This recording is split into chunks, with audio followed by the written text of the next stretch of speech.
Lep pozdrav, hvala za vašo udeležbo. Mojca je napravila dober uvod tudi v mojo prezentacijo. Pokazala je na to, raziskava je pokazala na to, da nacionalizma res se ne da misliti brez simbolov.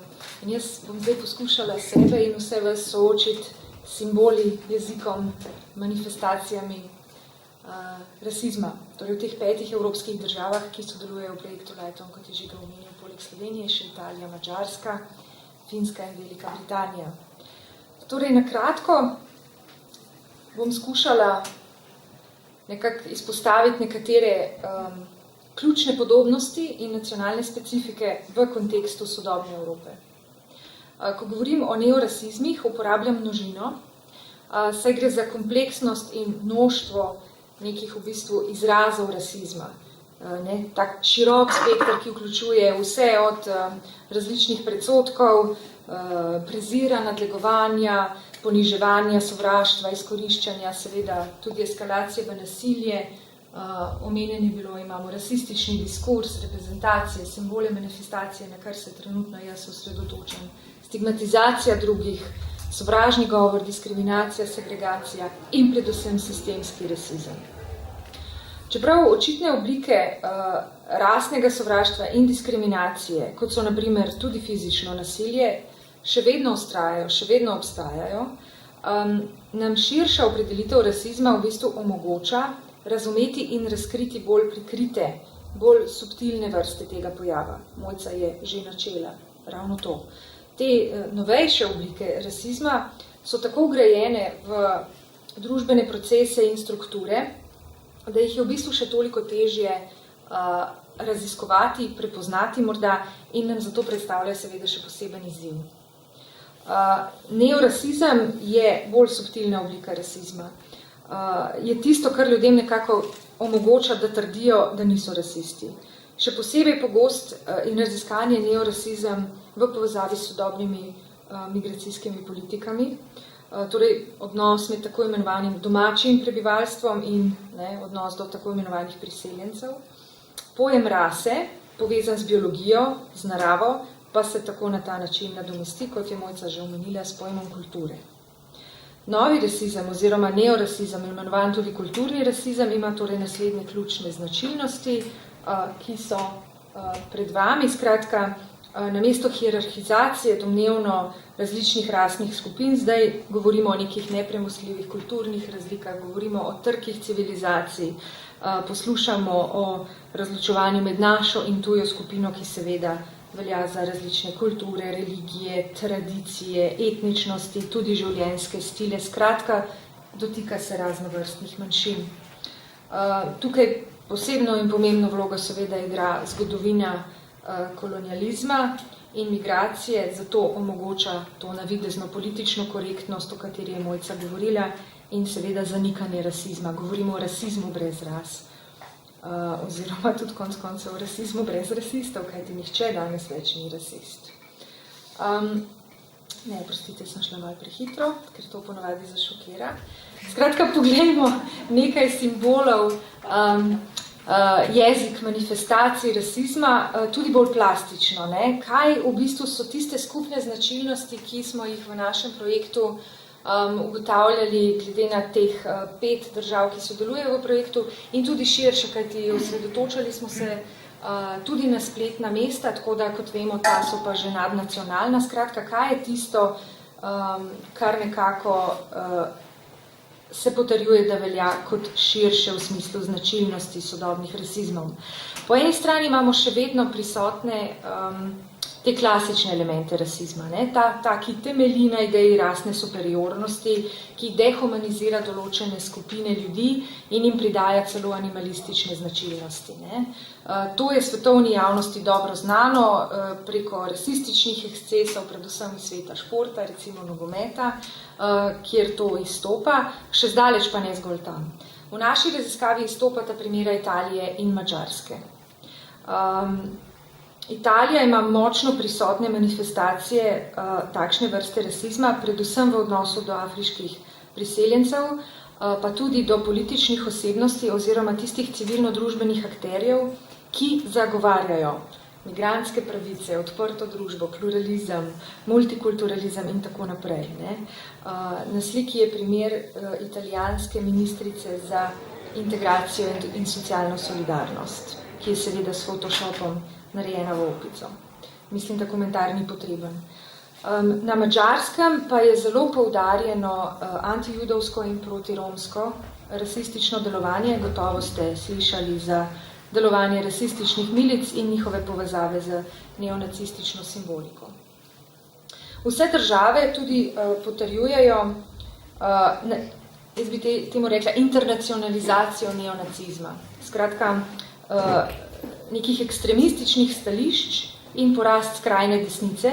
V smislu analize pa je rasistična in ekstremistična simbolika tukaj tudi najbolj jasno razpoznavna. Ne? In zato je najpogosteje tudi prepovedana, preganjana, zdaj odvisno seveda od posameznih nacionalnih zakonodaj. Tukaj govorimo, ne, tu so pogosti neki recimo nacistični simboli, ki so prepoznani in jasno razpoznavni vsakemu od nas pravzaprav. Gre za svastike, gre za Hitlerja, SS, 88 in tako naprej in seveda za široko zapuščino kolonialnega in še predtem rasizma oziroma ameriških rasističnih ekstremizmov iz ZDA, torej Ku Klux Klan in podobno. Kadar pa gre za ožje, regionalno zamejeno simboliko, je pa ta pogosteje težje razpoznavna. Naprimer v Skandinaviji, predvsem na Finskem, je razširjen tam Mjölnir oziroma Torovo kladivo, v Sloveniji pa karantanski panter. V teh primerih se splošna javnost nemalokrat sooča z dilemo. Ali gre za ekstremizem, rasizem, za sovražni govor, ali gre za svobodo izražanja.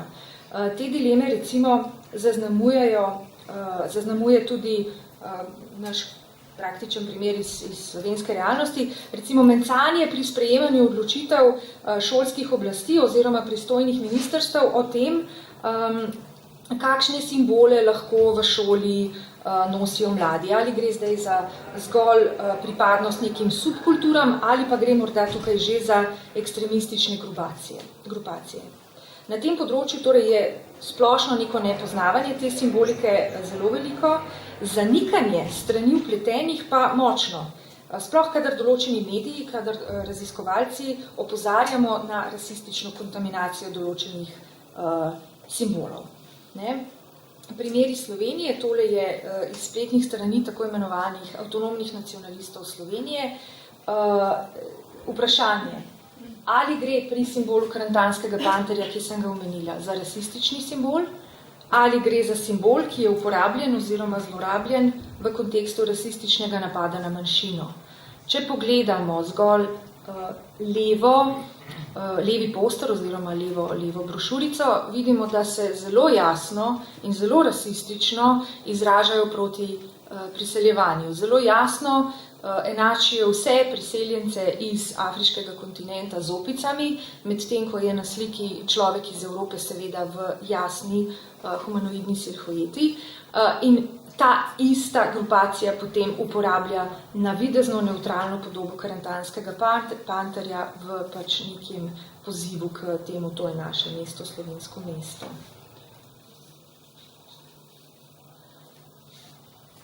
Svarjenje pred poplavo tujcev, pozivi k zaščiti lastne identitete, tudi to je neka taka splošna ugotovitev, ki presega meje nekih nacionalnih držav in je značilna za sodobne rasizme.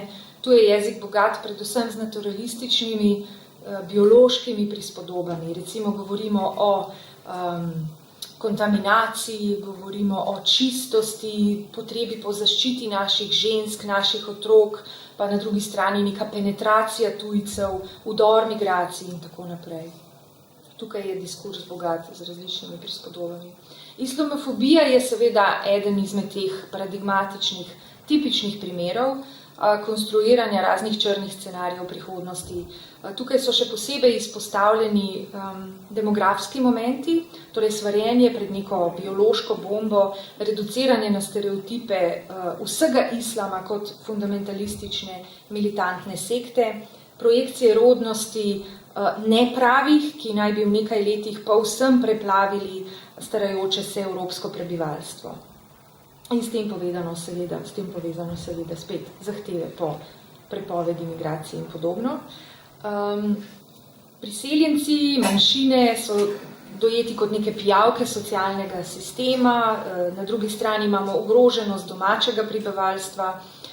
Na primeru slovenskega se prav posebej izpostavlja medije, zaradi kar nekaj primerov, kjer so bili mediji izpostavljeni in so se izpostavili v smislu razkrinkanja rasizma in rasističnih pojavov, in absolutno se postavlja vedno prizadeta stranka v vlogo žrtve, zato da lahko posvoji retoriko obrambe, ker če si ti napaden, se samo braniš in seveda nisi rasist in seveda nisi odgovoren za nikakršne posledice. Vse našteto torej se izraža ne glede na posamezne geografsko-zgodovinske specifične kontekste in kaže na to, kako v bistvu še kako živo, živahno so prisotni rasistični elementi v sodobnih evropskih družbah. Tesna povezava med rasizmom in nacionalizmom je očitna povsod, kjer se v ospredje seveda daje nacionalni interes, kjer se terja patriotsko prizadevanje za domovino, pogosto v maniri populističnega sovražnega govora, ki seveda preči seksistični, homofobni, rasistični in nasplošno izključevalni diskurs. Poleg lokaliziranih in v vsakem regionalnem okolju specifično izpostavljenih grešnih kozlov, je v Evropi rasizem še vedno usmerjen predvsem na migrante, Rome, muslimane in Jude. To so skupine, ki so najpogosteje skonstruirane, diskriminirane in preganjane kot nezaželeni tujci. V Sloveniji se jim pridružujejo še izbrisani. Zaključila bi z vprašanjem, ali gre torej zgolj za domoljube, kot se ta gibanja, organizacije in projekti pogosto identificirajo, ali pa jih upravičeno povezujemo z rasistično ideologijo, saj analiza pokaže, da uporabljajo in se povezujejo z rasističnimi simboli, z rasistično ideologijo, jezikom in manifestacijami. Poleg tega je za njih značilno, da seveda zanikajo vsakršno asociacijo z rasizmom. V postsocialističnih državah, družbah je pogosto prisoten tudi zelo močen ilustracijski element oziroma napadi na komunizem, kot je razvidno iz tega grafita, ki izenačuje svastiko in srp in kladivo in poziva k samo slovenskemu patriotizmu oziroma domoljubju. Torej poudarjanje domoljubja, poudarjanje skrbi za svoj narod. Pogosto prisotni so in natančno izoblikovani alternativni pogledi na zgodovino, pogosto nezadovoljstvo s šolskimi kurikulumi, kjer se poudarja alternativne verzije etnogeneze, torej nastanka naroda, ki ponavadi sega daleč v preteklost, kar je v skladu z nacionalističnimi miti nastanka in izbranega naroda. Rehabilitacija nacionalizma, torej kot te politične ideologije, vsak narod naj ima svojo lastno državo, ima močno noto odklanjanja etnične pluralnosti in vsakršnih politik multikulturalizma. In kar seveda vse skupaj botruje temu, da so te skupine, ta gibanja precej privlačne za mlade, omogočajo neko pozitivno skupinsko identiteto, pripadnost, jasno začrtujejo meje in omogočajo ta občutek moči v času neke splošne družbene anomije, krize, neperspektivnosti, kot je Mojca nakazala, zelo pomembno povezovanje in razumevanje pojavov, vedno v luči ekonomske situacije in širših družbenih silnic. Torej, da končam, razvoj dogodkov v številnih državah dejansko, na žalost, kaže, da moč rasističnih idej še kako ostaja živa. Različne dnevne manifestacije rasističnega sovražnega govora in diskriminacije tudi v javnem političnem diskurzu so v bistvu opomnik dejstvu, da rasizem še vedno vpliva tudi na družbena in politična gibanja, tudi na državne politike. Zato je nujno prepoznati vse njegove oblike in onemogočati normalizacijo rasizma. Kot še eno skupno značilnost je namreč treba izpostaviti tako imenovane, jaz temu rečem, nativistične, panevropske izvore rasizma, torej ali pa korene rasizma, ki v različnih socialnih in ekonomskih politikah širom Evrope na prvo mesto vedno postavljajo prednostno naše ljudi, sploh v času krize, in v tem sploh ne prepoznajo politike izključevanja. Hvala.